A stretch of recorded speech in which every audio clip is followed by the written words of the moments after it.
ശരി, ശ്രീ രാഹുൽ ഈശ്വർ, ഇവിടെ തെരുവിലിറങ്ങിയ 300 എംപിമാർ എന്ന് പറയുന്നത് കേവലം 300 പേരല്ല. അവർ ഈ രാജ്യത്തെ കോടിക്കണക്കിന് മനുഷ്യരാണ്, അല്ലേ? ഇപ്പോൾ ലോക്സഭയിലെയും രാജ്യസഭയിലെയും എംപിമാർ എന്ന് പറഞ്ഞ കോടിക്കണക്കിന് മനുഷ്യരുടെ പ്രതിനിധികളാണ്. അതിനൊരു വെയിറ്റേജ് ഉണ്ട്. രാഹുൽ ഈശ്വർ നോക്കൂ, ഈ പറയുന്ന ദിവസങ്ങളിലൊക്കെ ഈ പറയുന്ന തെരഞ്ഞു കണ്ടുപിടിച്ച ശകുൻറാണിയുടെ കാര്യമാണ്. ആ നോട്ടീസ് താങ്കൾ കണ്ടുണ്ടാവണം. എന്ത് ഫ്ലിംസിയാണ്! എന്താണ് ശകുൻറാണിക്ക് 2 വോട്ടോട് ഈസി സമ്മതിക്കല്ലേ നോട്ടീസിൽ? കന്നി വോട്ടർ വോട്ട് ചേർക്കേണ്ട ഫോം 6 ദുരുപയോഗം ചെയ്യപ്പെടുന്നു സമ്മതിക്കല്ലേ ഈസി? ശകുൻറാണി 2ാമത്തെ വോട്ട് ചെയ്തോ എന്ന് തെളിയിക്കണമെങ്കിൽ രാഹുൽ എന്ത് വേണം? ആ CCTV ദൃശ്യം വേണം. അതെവിടെ? അത് ട്രാഷ് ഫോൾഡറിൽ. രാഹുൽ, ശ്രീ ഹാഷ്മി, 3 കാര്യങ്ങൾ. ഒന്ന്, ഓപ്പറേഷൻ സിന്ദൂറിൽ നമ്മുടെ രാജ്യം മുഴുവൻ പ്രധാനമന്ത്രിയെ പിന്തുണച്ചതുപോലെ ഈ വോട്ട് ചോരി എന്ന് രാഹുൽ ഗാന്ധി ഉന്നയിക്കുന്ന വളരെ ശക്തമായ ആരോപണത്തിൽ രാഹുൽ ഗാന്ധിയെ പിന്തുണയ്ക്കുകയാണ് വേണ്ടത്. കാര്യം ഇത്തരം കാര്യങ്ങൾ രാഷ്ട്രീയമല്ല. നമ്മൾ ഡൊണാൾഡ് ട്രംപിനെതിരെ നരേന്ദ്രമോദിജിയെ സപ്പോർട്ട് ചെയ്യുമ്പോൾ നമ്മൾ ഇന്ത്യയെ സപ്പോർട്ട് ചെയ്യുകയാണ്. Rahul Gandhi electoral process clean ആക്കാൻ വേണ്ടി ഒരു നിലപാട് മുമ്പോട്ട് വെക്കുമ്പോൾ അതിനെ സപ്പോർട്ട് ചെയ്യേണ്ട ആവശ്യമുണ്ട്. എന്തുകൊണ്ടെന്നും കൂടെ നമുക്ക് നോക്കാം. എനിക്ക് തോന്നുന്നില്ല ആർക്കും ഇവിടെ ഇരിക്കുന്നതോ ഇന്ത്യയിലെ ആർക്കും തർക്കം ഉണ്ടാവില്ല. ബാംഗ്ലൂരിലെ റൂം നമ്പർ 35-ൽ 80 വോട്ടുണ്ട്. ഇസ്ലാംപൂർ എന്ന് പറയുന്ന ബാംഗ്ലൂർ നോർത്ത് മണ്ഡലത്തിൽ ഒരു കെട്ടിടത്തിൽ 315 വോട്ടുണ്ട്. അപ്പോൾ ഇത്തരം കാര്യങ്ങൾ ഉണ്ട് എന്ന കാര്യം പകൽ പോലെ വ്യക്തമായി എന്ന കാര്യത്തിൽ ആർക്കും സംശയം ഉണ്ടാവില്ല. ശ്രീ രാഹുൽ ഗാന്ധി ഉന്നയിച്ച 1,250,050 വോട്ടുകളിൽ ശകുൻറാണിയുടെയും ആദിത്യ ശ്രീവാസ്തവയും കാര്യം അത് തർക്കമുണ്ടെങ്കിൽ മാറ്റിവെക്കാം. 1,248,048 വോട്ടുകൾ വ്യാജ വോട്ടുകളാണ് എന്ന് പറയാതെ പറയുകയല്ലേ ഇലക്ഷൻ കമ്മീഷൻ.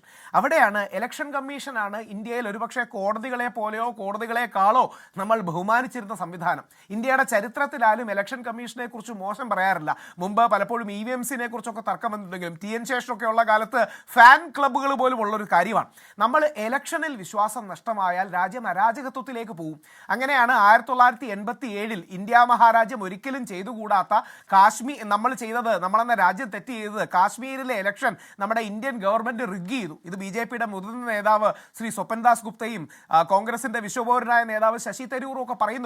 അങ്ങനെയാണ് അവിടെ പലപ്പോഴും അനഭിലഷണീയമായ പല കാര്യങ്ങളും ഉണ്ടായെന്നത് പോലും. അപ്പം നമ്മുടെ രാജ്യത്തെ ഇലക്ഷൻ പവിത്രമാണ്, സാക്രോ സാങ്ക്ട് ആണ് എന്ന് നമ്മൾ വിശ്വസിച്ചുകൊണ്ടാണ് നമ്മളെല്ലാം പോയി വോട്ട് ചെയ്യുന്നത്. കാര്യം പലരും വിദേശ രാജ്യങ്ങളിൽ നിന്ന് പോലും വോട്ട് ചെയ്യാൻ ഇന്ത്യ തിരിച്ചു വരുന്നത് നമ്മുടെ വോട്ടിന് മോദിജിയോ അല്ലെങ്കിൽ രാഹുൽ ഗാന്ധിജിയോ ആരെയാണെങ്കിലും വിജയിപ്പിക്കാൻ കഴിവുണ്ടെന്ന് വിശ്വസിക്കുന്നതുകൊണ്ടാണ്. അതുകൊണ്ട് ഈ വിഷയത്തിൽ 2-3 കാര്യങ്ങളുണ്ട്. ഒരു കാര്യം ശ്രീ യുവരാജ് ഗോകുൽ പറഞ്ഞതും സ്വാഗതാർഹമാണ്.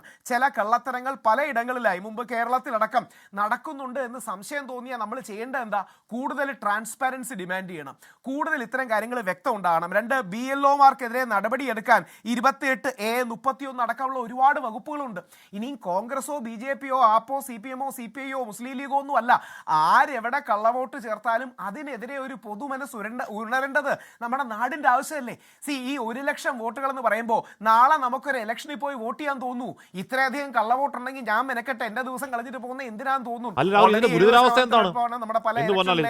രാഹുൽ ഈശ്വർ, ഇവിടെ നമ്മുടെ നാട്ടിൽ പ്രവർത്തിക്കുന്ന രാഷ്ട്രീയ പാർട്ടികൾ ഉറപ്പായും ജനസേവനത്തിനാണ് എന്ന് പറയുമ്പോൾ പോലും അവരുടെ പ്രധാന മോട്ടോകളിലൊന്ന് തെരഞ്ഞെടുപ്പിൽ മത്സരിക്കുക, ജയിക്കുക എന്നുള്ളതാണല്ലോ. ജനങ്ങളിലേക്ക് ഇറങ്ങി നിൽക്കുക എന്നുള്ളതാണല്ലോ. ജനങ്ങളിലേക്ക് എത്ര ഇറങ്ങി നിന്നാലും, എത്രമാത്രം ജനസ്വാധീനം ഉണ്ടാക്കിയാലും, എത്ര എക്സിറ്റ് പോളുകൾ തങ്ങൾക്ക് അനുകൂലം വിജയം പറഞ്ഞാലും, ഒരു സംഘം കള്ളവോട്ട് ചെയ്യാൻ ഇറങ്ങിയാൽ ജയിക്കാൻ വഴിയില്ല ഇവിടെ എന്ന തോന്നലുണ്ടായാൽ എന്തൊരു അനാർക്കിയാണത് രാഹുൽ.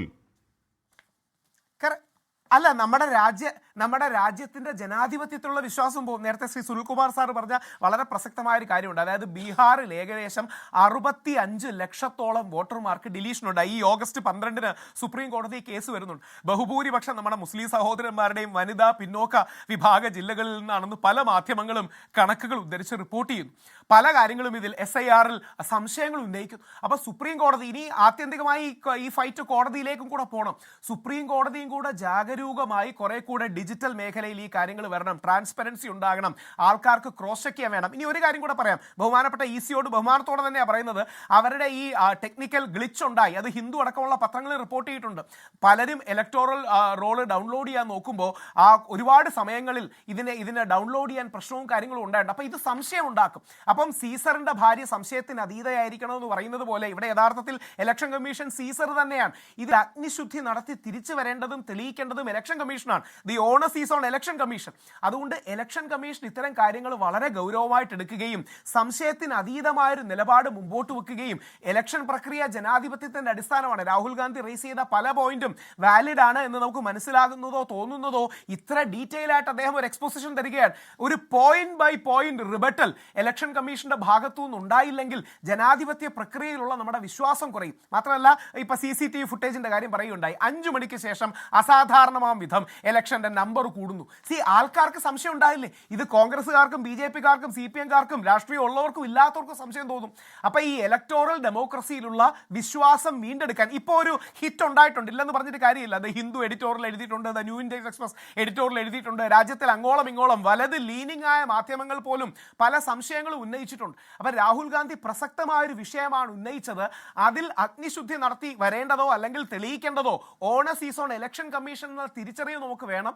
ഈ വിഷയത്തെ നമ്മൾ പുച്ഛിക്കുകയോ പരിഹരിക്കുകയോ അല്ലെങ്കിൽ ഇലക്ഷൻ കമ്മീഷൻ ഇതുവരെ എടുത്തിരിക്കുന്ന സമീപനം എനിക്ക് തോന്നുന്നില്ല ജനാധിപത്യ ഇന്ത്യയിൽ ആർക്കും യോജിക്കാൻ കഴിയുന്നു. അപ്പൊ ഇതൊരു BJP കോൺഗ്രസ് പ്രശ്നമല്ല, ഇത് ഇലക്ഷന്റെ സാങ്ക്ടിറ്റി, ഇലക്ഷന്റെ പവിത്രതയെ ഇത് സാങ്ക്ടം സാങ്ക്ടോറിയം എന്ന് നമ്മൾ വിളിക്കുന്നത്, ജനാധിപത്യത്തിന്റെ ശ്രീകോവിലും നമ്മൾ വിളിക്കുന്നത് അതിനുള്ള ബഹുമാനം കൊണ്ടാണ്.